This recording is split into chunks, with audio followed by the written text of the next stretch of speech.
அன்பர்களே, இன்று வெள்ளிக்கிழமை அல்லவா? எட்டயபுரம் தேவி ஸ்ரீ காளியம்மன் திருக்கோவிலுக்கு செல்கிறோம். எட்டயபுரம் பேருந்து நிலையம் அருகில் இந்த திருக்கோவில் அமைந்துள்ளது. சுமார் 400 ஆண்டுகளுக்கு முன் எட்டப்பன் என்னும் அரசர் இந்த ஊரை உருவாக்குவதற்கு முன் காவல் தெய்வமான இந்த காளியம்மனுக்கு முதலில் கோவில் கட்டினார். அதன் பின் சிவன் மற்றும் பெருமாள் கோவில்களை கட்டி எட்டயபுரம் நகரை உருவாக்கினார். மகாகவி பாரதியார் இந்த காளியம்மன் கோவிலில் வழிபாடு செய்து காளி பாடல்களை பாடினார். ஒரு காலகட்டத்தில் இந்த கோவில் சிதைந்தது.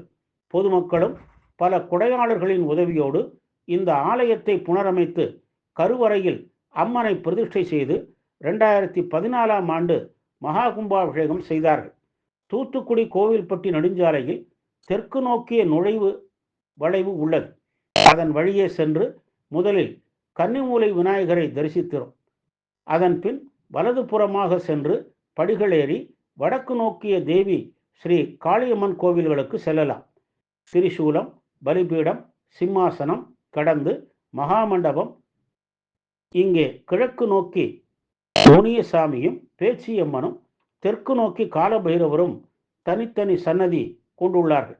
அர்த்த மண்டபத்தை அடுத்து கருவறையில் அமர்ந்த நிலையில் சாந்த சுரூபமாக ஸ்ரீ காளியம்மன் காட்சி தருகிறாள்.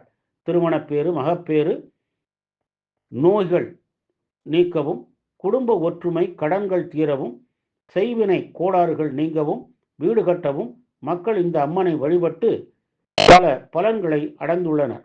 3 தலைமுறைகளாக பெண்களே பூசாரிகளாக இருந்து பூஜை செய்து வருவது இந்த கோவிலின் தனிச்சிறப்பாகும். தினமும் இந்த கோவிலில் 2 கால பூஜைகள் நடைபெற்று வருகின்றன. வெள்ளிக்கிழமைகளில் காளியம்மனுக்கு காலையிலும் ஞாயிற்றுக்கிழமைகளில் மாலை ராகுகால பூஜையும் சிறப்பு அபிஷேக அலங்காரங்களோடு நடைபெறுகின்றன. மாத பிறப்பன்று சிறப்பு வழிபாடும், பௌர்ணமி நாளில் திருவிளக்கு வழிபாடும் நடைபெறுகின்றன. சித்ரா பௌர்ணமி அன்று பால்குடம், தீர்த்தக்குடம் எடுத்து வந்து சிறப்பு பூஜை நடைபெறுகிறது. அக்ஷய திருதியை, ஆடி செவ்வாய்க்கிழமைகளில் கொடை விழா, ஆடிப்பூர நாளில் வளைகாப்பு, ஆவணி மாதம் ரேவதி நாளில் வருஷாபிஷேகம், விநாயகர் சதுர்த்தி, நவராத்திரி, முளைப்பாய் விழா, திருக்கார்த்திகை, மகா சிவராத்திரி போன்ற பல விழாக்கள் இங்கு நடைபெறுகின்றன. பல குடும்பங்களுக்கு இவளை குல தெய்வம், பலருக்கு இஷ்ட தெய்வம்.